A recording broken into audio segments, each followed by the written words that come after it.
বিসমিল্লাহির রহমানির রহিম। আরবিতে কথা বলা, আরবিতে লেখা কিংবা আরবি বই পড়ে বোঝার জন্য অবশ্যই আরবি ভাষার ব্যাকরণ অর্থাৎ নাহু সরফ সম্পর্কে পরিপূর্ণ জ্ঞান থাকতে হবে।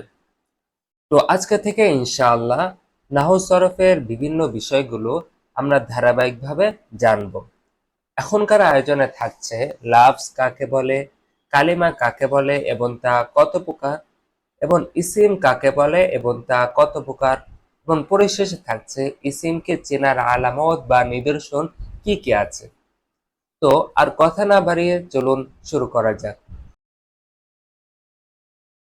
মানুষের মুখের অর্থপূর্ণ ধ্বনিকে লাফজুন বলে। যেমন কিতাবুন অর্থ হচ্ছে একটি বই। এটা যেহেতু অর্থপূর্ণ ধ্বনি তাই এটাকে বলা হবে লাফজুন। কিতাবু রাশিদিন, এখানে দুটি লফজ রয়েছে। কিতাবু রাশিদিন জামিলুন, এখানে তিনটি লফজ রয়েছে। তো এগুলো হচ্ছে লফজ, কারণ এগুলো মানুষের মুখের ধ্বনি এবং এগুলোর অর্থ আছে।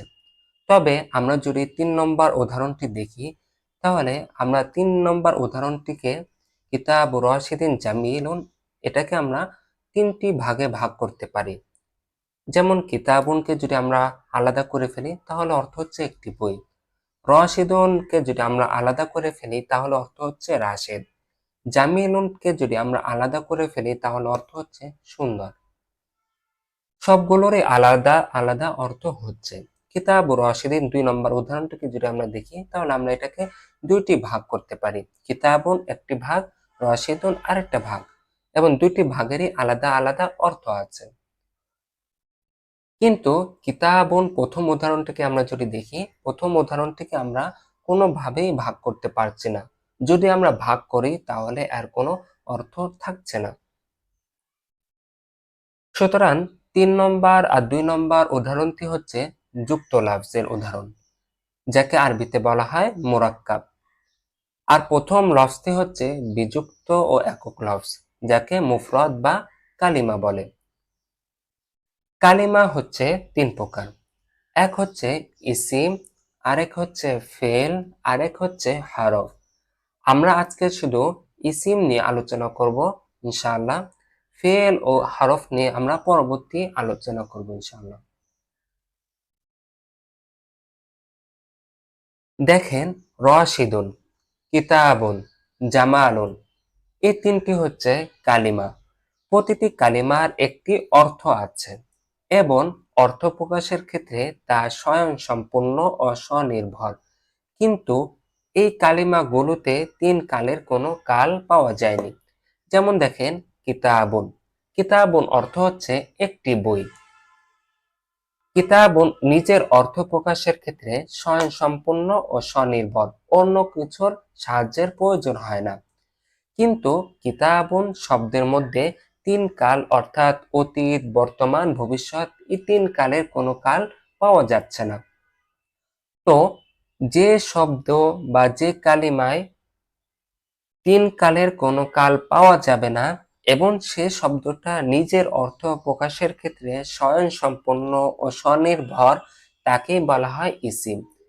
জামালুন অর্থ সৌন্দর্য, এটা নিজের অর্থ প্রকাশের ক্ষেত্রে স্বয়ংসম্পূর্ণ, কিন্তু এখানে ৩ কালের কোনো কাল পাওয়া যায়নি, তাই এটাকে বলা হবে ইসিম। রাশিদুন, এটাও নিজের অর্থ প্রকাশের ক্ষেত্রে স্বয়ংসম্পূর্ণ, কিন্তু ৩ কালের কোনো কাল পাওয়া যেহেতু যায়নি তাই এটাকে বলা হবে ইসিম। ইসিম কত প্রকার? ইসিম সাধারণত ২ প্রকার। এক হচ্ছে আল ইসমুল মুতাসররিফ বা রূপান্তরযোগ্য বিশেষ্য। আল ইসমুল মুতাসররিফ কাকে বলে? যেসব ইসিম পরিবর্তিত হয়ে একবচন, দ্বিবচন, বহুবচন অথবা তাসকির ও নিসবাত হয়ে থাকে তাকে আল ইসমুল মুতাসররিফ বলে। যেমন দেখেন, মাদিনাতুন, মাদিনাতুন অর্থ একটি শহর। এখন যদি এর দ্বিবচন ২টি শহর বলতে চান তখন আপনাকে বলতে হবে মাদিনাতানি। আবার যদি দুইয়ের অধিক, ৩ বা ৩-এর অধিক যদি আপনি বলতে চান তখন আপনাকে বলতে হবে মুদুনুন। তো মাদিনাতুন একটা শব্দটাই কখনো একবচন হচ্ছে, কখনো বহুবচন হচ্ছে, কখনো দ্বিবচন হচ্ছে। যেহেতু এটা পরিবর্তন হচ্ছে, এক এক সময় এক এক রূপ ধারণ করছে, তাই এটাকে বলা হবে আল ইসমুল মুতাসাররিফ। আল ইসমুল মুতাসাররিফ তাকে বলে যেটা এক এক সময় এক এক রূপ হয়। আবার আল ইসমুল মুতাসাররিফ তিন প্রকার। এক হচ্ছে আল ইসমুল জামিদ। ইসমুল জামিদ কাকে বলে?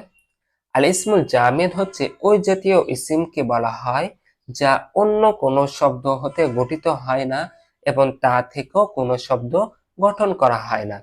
যেমন দেখেন রজুলুন। রজুলুন হচ্ছে এমন একটা শব্দ যে শব্দটা কোনো শব্দ থেকে তৈরি হয়নি এবং রজুলুন থেকেও কোনো শব্দ তৈরি হয়নি। রজলন আগেও রজলন ছিল, এখনো আছে, সামনেও থাকবে। আর এই রজলন থেকে কখনো কোনো শব্দ তৈরি হবে না। রজলনকে আমরা কেন আল ইসমুল মুতাসাররিফের মধ্যে ধরছি? কারণ রজলন অর্থ হচ্ছে একজন পুরুষ। আবার রজুলানি অর্থ হচ্ছে দুইজন পুরুষ। আবার রিজালন অর্থ হচ্ছে একাধিক পুরুষ, তিন বা তিনের অধিক পুরুষ।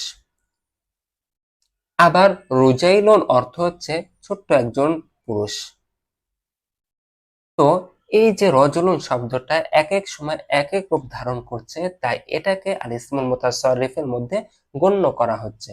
তবে রজলুন শব্দটা আল ইসমুল জামিদ, যার মানে হচ্ছে রজলুন থেকে কোনো শব্দ তৈরি করা হয়নি এবং রজলুনকেও কোনো শব্দ থেকে তৈরি করা হয়নি এবং তা থেকেও কোনো শব্দ তৈরি করা হবে না। তারপর হচ্ছে আল ইসমুল মাসদার। আল ইসমুল মুতাসাররিফের দ্বিতীয় প্রকার হচ্ছে ইসমুল মাসদার। ইসমুল মাসদার কাকে বলে? যে ইসিম দ্বারা কোনো কাজ করা বা হওয়া বোঝায় কিন্তু অতীত, বর্তমান, ভবিষ্যৎ কালের সাথে কোনো সম্পর্ক রাখে না আর তা থেকে ফেল তৈরি হয়, তাকে ইসমুল মাসদার বলে।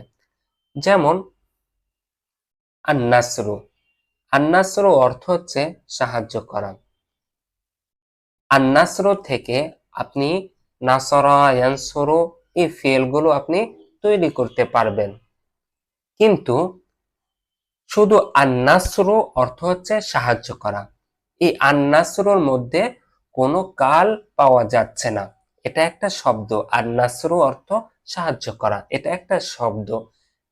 আর এই শব্দের মধ্যে কোনো কাল পাওয়া যাচ্ছে না, তাই এটাকে বলা হবে ইসমুল মাসদার। আল ইকরামু অর্থ হচ্ছে সম্মান করা। আল ইকরামু থেকে আপনি আকরামা, ইকরিমু এই ফেলগুলো আপনি তৈরি করতে পারবেন।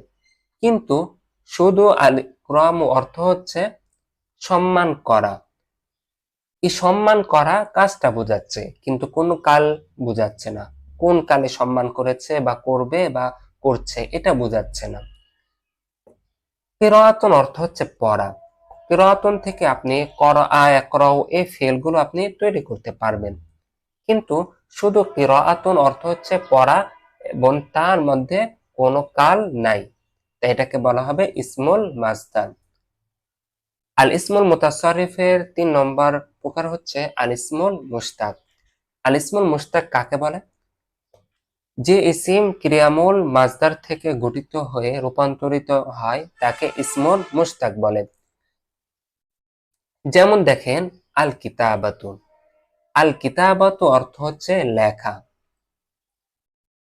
এখন আল কিতাবাতু থেকে আপনি যদি একটা ইসমুল মুশতাক, ইসমুল ফাইল তৈরি করেন, কাতিবুন মানে যে লেখে, লেখক। কাতিবুন অর্থ কি? লেখক। এই কাতিবুন শব্দটা আল কিতাবাতু এই মাসদার থেকে তৈরি হয়েছে, তাই কাতিবুন শব্দটাকে বলা হবে ইসমুল মুশতাক।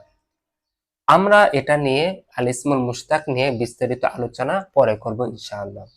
তো আমরা জানলাম আল ইসমুল মুতাসাররিফ ৩ প্রকার। একটা হচ্ছে আল ইসমুল জামিদ, ২ নম্বর হচ্ছে ইসমুল মাসদার, ৩ নম্বর হচ্ছে আল ইসমুল মুশতাক। এখন আমরা আল ইসমু গয়রুল মুতাসাররিফ বা অরূপান্তরযোগ্য বিশেষ্য এটা নিয়ে আলোচনা করব। আল ইসমু গয়রুল মুতাসাররিফ কাকে বলে? যে সকল ইসিম রূপান্তর লাভ করে না বরং সর্বদা একই অবস্থায়, অপরিবর্তিত অবস্থায় থাকে, সেসব বিশেষ্যকে আল ইসমু গয়রুল মুতাসাররিফ বলে। যেমন মা, এই মা সবসময় মাই রয়েছে, কখনো এটা পরিবর্তন হবে না, কখনো এক বচন, দ্বিবচন, বহুবচন কোনো কিছুই হবে না, মা মায়ের মতনই থাকবে। মান, মান এর মধ্যে এক বচন, দ্বিবচন, বহুবচনের অর্থ আছে, কিন্তু মান শব্দটা কখনো পরিবর্তন হবে না, মান যেমন আছে ঠিক তেমনই থাকবে। মাতা, মাতা অর্থ হচ্ছে কখন, এই মাতাও শব্দটা একই রকম, কখনো এক বচন, দ্বিবচন, বহুবচনের রূপ ধারণ করবে না। কাইফা অর্থ হচ্ছে কিভাবে, কাইফা অর্থ, কাইফা কখনো কোনোভাবে পরিবর্তন হবে না, যেমন আছে ঠিক তেমনই থাকবে। তো আমরা এতক্ষণে ইসিম কত প্রকার এটা আমরা জানলাম। এখন আমরা চিন্তা করতে পারি শব্দ তো তিন প্রকার, কালেমা, কালেমা তিন প্রকার, এক হচ্ছে ইসিম, আরেক হচ্ছে ফেল, আরেক হচ্ছে হরফ। এখন যদি আপনি বলেন যে আমরা কিভাবে বুঝবো কোনটা ইসিম, কোনটা ফেল, কোনটা হরফ, সেজন্য আমরা ইসিমের কিছু আলামত, কিছু চিহ্ন আমরা মুখস্থ করব এবং বুঝে রাখবো, যাতে আমরা সহজে বুঝতে পারি কোনটা ইসিম, কোনটা ফেল, কোনটা হরফ। ইসিমেরও কিছু আলামত রয়েছে, কিছু নিদর্শন রয়েছে, ফেলেরও কিছু আলামত ও নিদর্শন রয়েছে, হরফেরও কিছু আলামত বা নিদর্শন রয়েছে। আমরা আজকে যেহেতু ইসিম নিয়ে আলোচনা করছি, তাই আমরা ইসিমের আলামত বা নিদর্শন নিয়ে আমরা আলোচনা করব শুধু। আলামাতুল ইসিমের প্রথম প্রকার হচ্ছে কোন শব্দের শুরুতে যদি আলিফ লাম যুক্ত হয়, যেমন রজুলুন, রজুলুন অর্থ হচ্ছে একজন পুরুষ, রজুলুনের শুরুতে আপনি যদি আলিফ লাম যুক্ত করেন তখন অর্থ হবে পুরুষটি। তো আলিফ লাম, এই যে আলিফ লাম, এই আলিফ লামটা শুধু ইসিমের শুরুতেই আসতে পারে। যে শব্দের শুরুতে আপনি আলিফ লাম দেখবেন সেই শব্দটাকে আপনি ইসিম ধরে নেবেন। তো আর রজুলু, রজুলনের শুরুতে যেহেতু আলিফ লাম যুক্ত হয়েছে, তাই রজুলনটাকে বলা হবে ইসিম, রজুলনটাকে বলা হবে ইসিম। দুই নম্বর প্রকার হচ্ছে কোন শব্দের শুরুতে যদি হরফুল জ্বর যুক্ত হয়, কোন শব্দের শুরুতে যদি হরফুল জ্বর আসে তাহলে সেই শব্দটাকে বুঝে নিতে হবে সেটা ইসিম। যেমন মাদ্রাসাতুন, মাদ্রাসাতুনের শুরুতে আপনি যদি হরফুল জ্বর নিয়ে আসেন তাহলে আমরা সহজেই বুঝে নিব যে মাদ্রাসাতুন শব্দটা ইসিম, কারণ হরফুল জ্বর শুধু ইসিমের শুরুতেই আসে। প্রথম প্রকার হচ্ছে কোন শব্দের শুরুতে আলিফ লাম যুক্ত হওয়া, দ্বিতীয় প্রকার হচ্ছে কোন শব্দের শুরুতে হরফুল জ্বর আসা। তিন নম্বর প্রকার হচ্ছে কোন শব্দের শেষে তানবিন হওয়া, যেমন কিতাবুন, এই যে দেখেন বায়ের উপরে দুই পেশ আছে, মাদ্রাসাতুন, মাদ্রাসাতুন তায়ের উপরে দুই পেশ আছে, আবার কিতাবিন দুই জের, আবার কিতাবান দুই জবর। এই যে তানবিন যুক্ত হচ্ছে, এই তানবিন যুক্ত হওয়ার কারণে আমরা সহজেই বুঝে নেব এটা হচ্ছে ইসিম। তো যে শব্দের শেষে আপনি তানবিন দেখতে পাবেন সেই শব্দটাকে আপনি ইসিম ধরে নেবেন। কিতাবুন যেহেতু শেষে তানবিন হয়েছে, তাই কিতাবুন শব্দটাকে আপনার ইসিম বলতে হবে। 4 নম্বর প্রকার হচ্ছে কোন শব্দ সংখ্যাবাচক হওয়া, যেমন আশরুন, সালাসুন, সালাসুন অর্থ কি তিন, আর বাউন, আর বাউন অর্থ হচ্ছে চার। এই যে একটা সংখ্যা বোঝাচ্ছে, তো যে শব্দটা সংখ্যা বোঝাবে সে শব্দটা ইসিম হবে, সে শব্দটা কখনোই ফেল বা হরফ হতে পারবে না। যে শব্দটি আপনি দেখবেন যে এটা সংখ্যা বোঝাচ্ছে সেই শব্দটাকে আপনি ইসিম ধরে নেবেন। 5 নাম্বার প্রকার হচ্ছে কোন শব্দের শেষে গোলতা থাকা, যেমন মাদ্রাসাতুন, মাদ্রাসাতুন শব্দের শেষে দেখেন একটা গোলতা আছে। তো যে শব্দের শেষে, যে কোনো শব্দের শেষে আপনি যদি গোলতা দেখতে পান তাহলে আপনি বুঝে নেবেন এই শব্দটা হচ্ছে ইসিম, ফেল বা হরফ হতে পারবে না। মিস্তরাতুন, তাওয়িলাতুন। এই যে দেখেন তাওয়িলাতুন, এখানে তাওয়িলাতুন হবে ইসিম, কারণ শেষে গোলতা আছে। তারপরে বুনদুকিয়াতুন।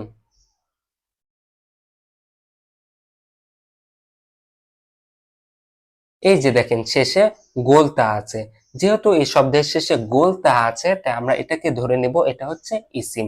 কোনো ফেল বা হরফের শেষে গোলতা আসতে পারে না। আলামাতুল ইসমের ৬ নম্বর হচ্ছে কোনো শব্দ মুজফ হওয়া, অর্থাৎ কোনো শব্দকে পরবর্তী শব্দের সাথে কিংবা অন্য কোনো শব্দের সাথে সম্পৃক্ত করা। যেমন দেখেন কিতাবুন অর্থ হচ্ছে একটি বই, রাশিদুন অর্থ হচ্ছে রাশেদ।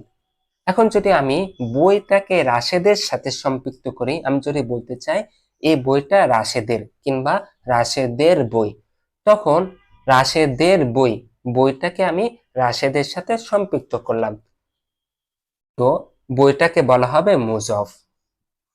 তো যে জিনিসটাকে পরবর্তী শব্দের সাথে যুক্ত করা হয়, সম্পৃক্ত করা হয়, তাকেই বলা হয় মুজফ। আর যে কোনো শব্দ যখন মুজফ হবে তাহলে আমরা সহজেই বুঝে নিব এই শব্দটা হচ্ছে ইসিম।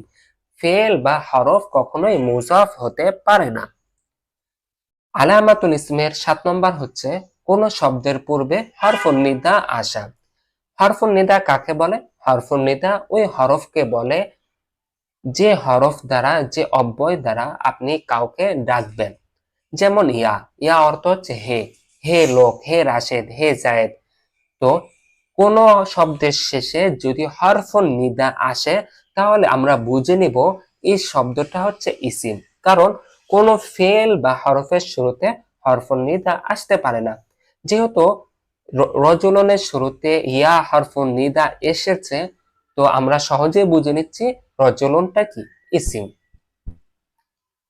আলামাতুল ইসমের ৮ নম্বর হচ্ছে মুসাগগার হওয়া, কোন শব্দ ক্ষুদ্রতা বোঝানো। যেমন রজলন অর্থ হচ্ছে একজন পুরুষ, রুজাইলন অর্থ হচ্ছে ছোট্ট একজন পুরুষ, ওয়ালাদুন অর্থ হচ্ছে ছেলে, উলাইদুন অর্থ হচ্ছে ছোট্ট ছেলে। এই যে তাসগীর মানে ক্ষুদ্রতা বোঝানো, তো যে শব্দটা ক্ষুদ্রতা বোঝাবে সেই শব্দটাকে বুঝে নিতে হবে এটা হচ্ছে ইসিম, কারণ কোন ইসিম, কোন ফেল বা হরফ কখনোই মুসাগগার হতে পারে না, তাসগীর হতে পারে না, তাসগীর বোঝাতে পারে না। আলামাতুল ইসমের ৯ নম্বর প্রকার হচ্ছে মানসুব হওয়া, অর্থাৎ যে ইসমের শেষে ইয়াউন নিসবা যুক্ত হওয়া। যেমন হিন্দুন, হিন্দুন অর্থ হচ্ছে ভারত।